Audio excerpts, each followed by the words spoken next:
5 minutes. 5 minutes.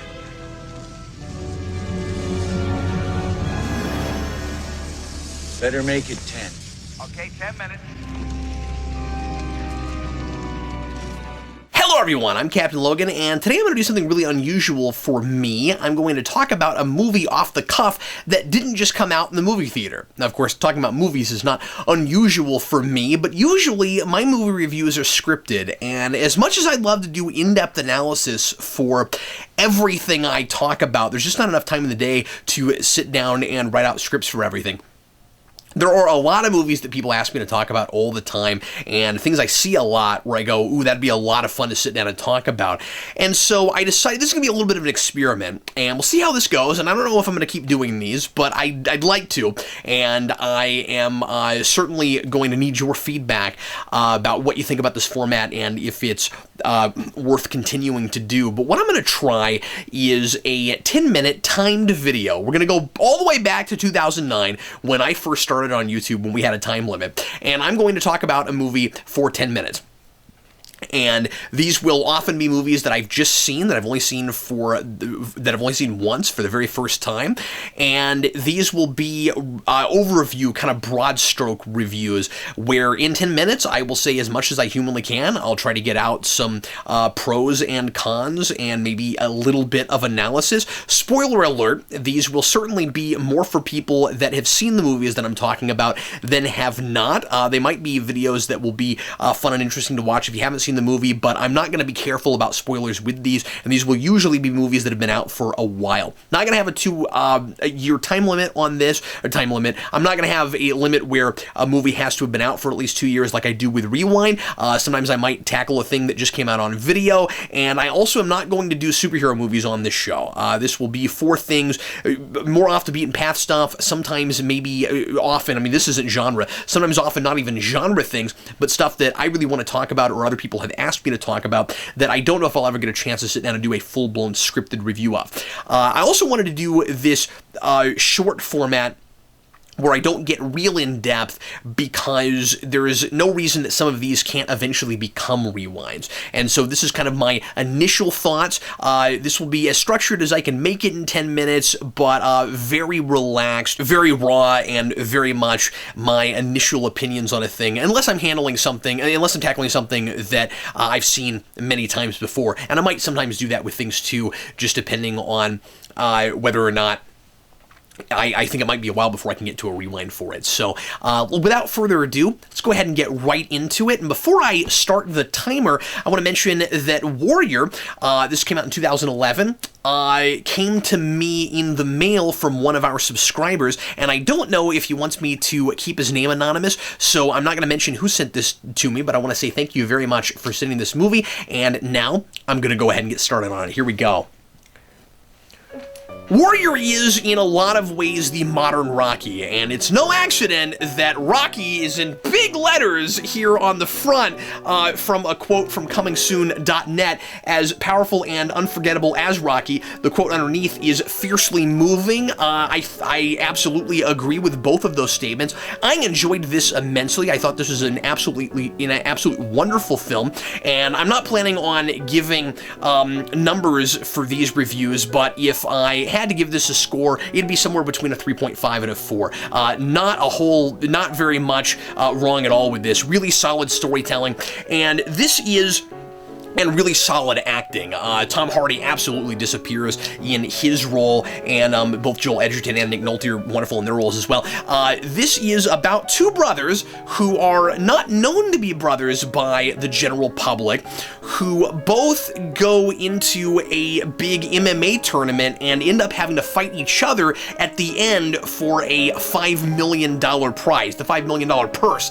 I learned a lot of new terminology about fighting and stuff, about MMA that I wouldn't have previously been aware of while watching this. And this and as much as that sounds like kind of a convenient thing that might happen, kind of a contrived thing that two brothers in this big MMA tournament that only has, I think, 12 people in it, I've heard 20 people, a small amount of people in it, I think that it does a really good job of making that not feel contrived and that we totally buy it. I will say that it is a little bit contrived that toward the end, just before that big bout happens, the media finally catches wind that they are brothers and that Tom Hardy has been going under the radar.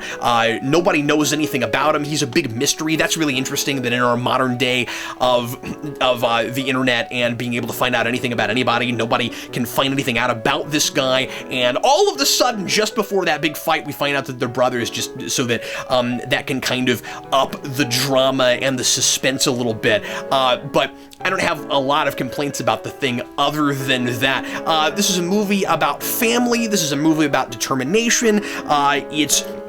It's a movie about what we fight for and how hard we fight when we really want something or we really need something. The thing that really separates this apart from Rocky, because it, of course, is a lot like Rocky in a lot of ways, and I could sit here all day and make comparisons to them, but certainly I'm not going to do that, and I don't have time. But the big thing that it has in common with Rocky, of course, is that it's a thing about fighting. It's not boxing in this case, it's MMA. It's very much a product of its time, but it's a thing that I think will stand the test of time, where it will feel like a period piece set in 2011 as opposed to getting outdated and being a thing that you need to be a product of this time yourself in order to really appreciate it. It's a very character-driven piece, and I can see myself in at least one of these characters. These characters are both very relatable and very sympathetic, and they feel very familiar, but they're not archetypes. And of course, Rocky has that very much as well. But structurally, it's got some things in common with Rocky. It ends with a fight, and then we don't see what happens after the fight because that is the conclusion of the character arc. But the thing that it really. Well, and let me also mention, of course, that they're both movies that are, as I said, super character-driven, so you don't have to care about boxing or care about MMA to care about the characters in this movie. I care about their interests and I care about the fighting because that's what each of these guys needs to do in order to feel fulfilled. One of them in order to go down a path of redemption, and the other one in order to save his family and save his home. One of them really needs the money, and the other one really needs the fighting, really needs the win. He thinks, and then he wins in a different sort of way by the end, of course, because he and his brother come back together, and they kind of they each have a piece of each other that they're missing. It's very much about how important family is to people, and they're finally coming to realize that again by the end. The thing that really sets it apart from Rocky is that it's a dual protagonist story, and that both of these guys are and that both of these guys have to go down a very different path that kind of leads them back to each other. They are antagonists for each other until the very end, but the real antagonist here is how they feel about their past and not being able to let go of that and move on.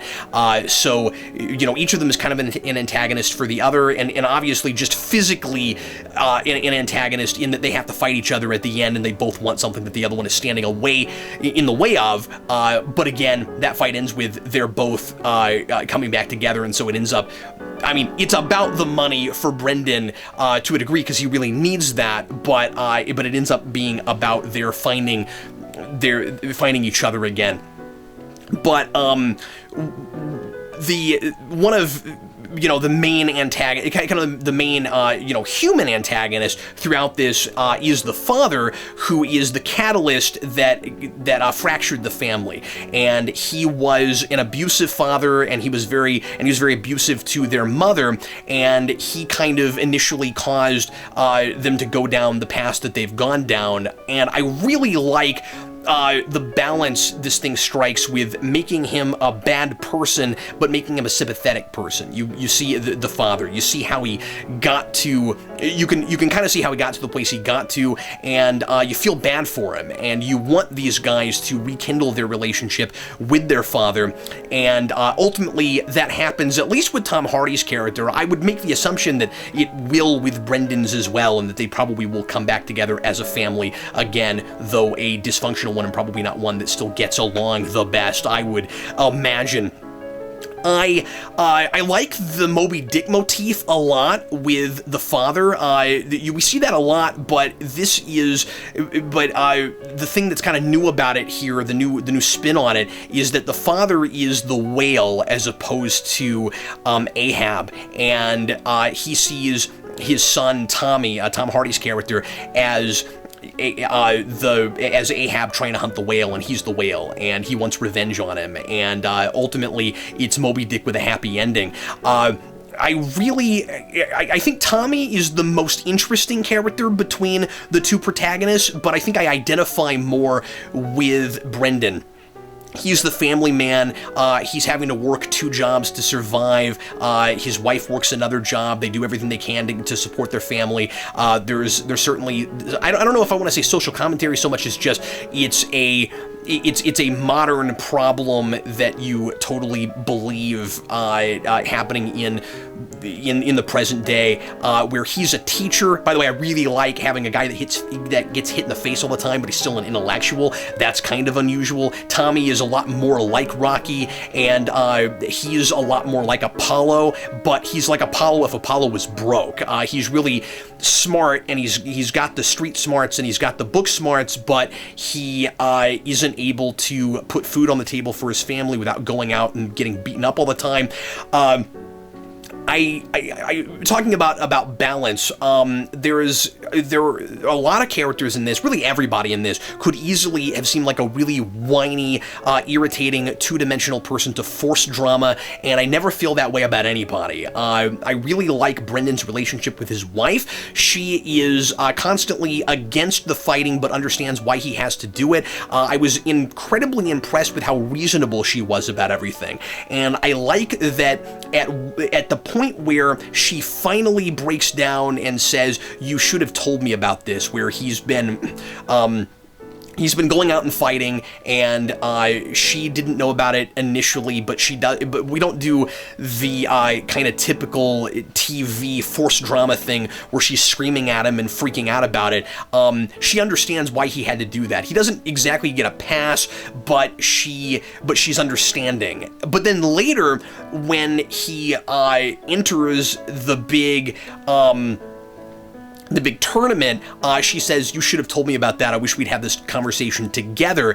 And yet she remains as understanding as she can be, and at that moment I'm mad at him along with her, so I'm getting in her head, and I really like that. I like the subtlety of her refusing to watch the fights until he starts winning a lot, and then she can't help herself, and then she starts really rooting for him. I also like that with the principal of the school, where he publicly can't condone what this teacher who's been suspended over fighting in the MMA, he can't condone what he's doing, but secretly he's watching the fights, and then eventually the whole school comes together, but outside of the school, because they can't do it there, in order to watch him and support him. I'm out of time. This is an incredibly moving movie. I had a really emotional experience with it. I was very glad that I saw it, and it's one of those movies that isn't for me, in that it's a sports movie that's about a sport that I don't already know a lot about, and that I'm not a big fan of. But it's not this really formulaic, typical sports movie that's just there to do sports stuff. There's quite a bit of fighting, and there's quite a bit of stuff actually in the MMA, but because I'm in these characters' heads and I care about what happens to them, that stuff is, just like with Rocky, interesting to me, and I learned a lot also about the MMA through it, because the story was compelling enough that it made me care about those things. Ultimately, I am feeling it, and thanks a lot for watching. Sure appreciate it. Let me know what you thought of this review.